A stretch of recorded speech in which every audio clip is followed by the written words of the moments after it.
We live in a polarizing world, a world that doesn't ask who you are, only which box you belong to. Left wing or right wing? Progressive or conservative? Feminist or anti-feminist? The left preaches equality, the right warns of overcorrection. But somewhere between the shouting matches, we forget that not everything fits neatly into a side. Now, I'm not talking about any particular feminist philosopher, or some academic theory hidden in a university textbook. I'm talking about feminism as most people understand it, as an evolving cultural wave that has shaped how men and women see themselves. Before we even go down the road of how feminism might actually liberate men, we need to acknowledge something that people skip over: social dynamics are not the same everywhere. Far from it, actually. In many parts of the world, feminism isn't an ideology, it's survival. A little dose of it can mean the difference between a girl going to school or staying home, between choosing her partner or being assigned one, between making her own living or asking permission to exist.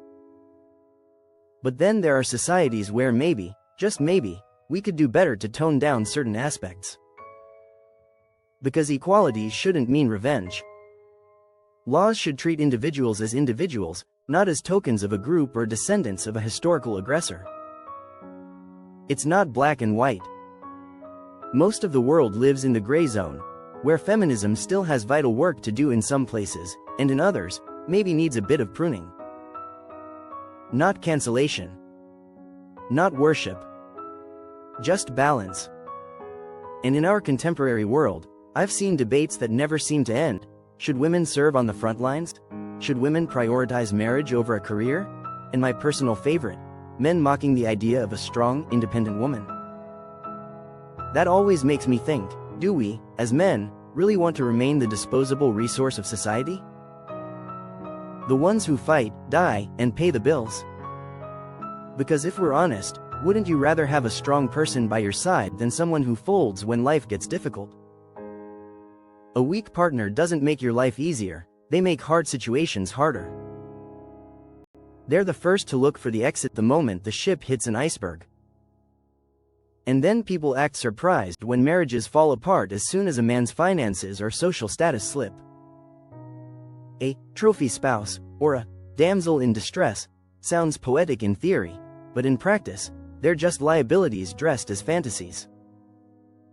Isn't it wonderful that men are no longer expected by default to die in wars, to be the only breadwinners, to suppress our emotions in the name of stoicism? Wouldn't it be a relief to live in a world where you're not expected to earn 3 to 5 times more just to be considered marriage material? The expectation is the enemy. I'd love to see the day when a stay-at-home husband lives with a millionaire wife, and no one blinks. No one judges.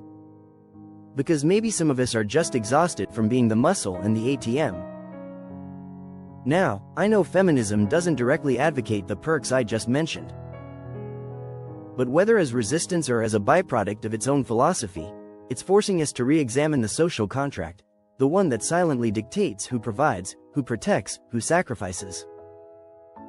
Through equal representation of women in power, men have started questioning representation in hard labor too: construction, bricklaying, oil rigs. Through smaller debates like who pays the bill, or subtle ones like why open the door, men are slowly realizing, we don't have to be defined as the gender of muscle and money. And through the larger conversation around toxic masculinity, we're learning that emotions aren't weakness. Fear, anxiety, softness, they don't make you less of a man, they make you human. That, right there, is freedom. Freedom from breadwinning. Freedom from unrealistic expectations. Freedom from forced stoicism. And if you think about it, that's the most beautiful byproduct of feminism. It didn't just give women freedom. It gave men permission. Permission to rest. To feel. To not perform strength every second of the day. Maybe feminism isn't about power after all. Maybe it's about peace. Not her victory. Not his defeat. Just both of them, finally breathing the same air. If this video made you think, Don't forget to like, comment, and share it with someone who believes conversations should have nuance, not noise.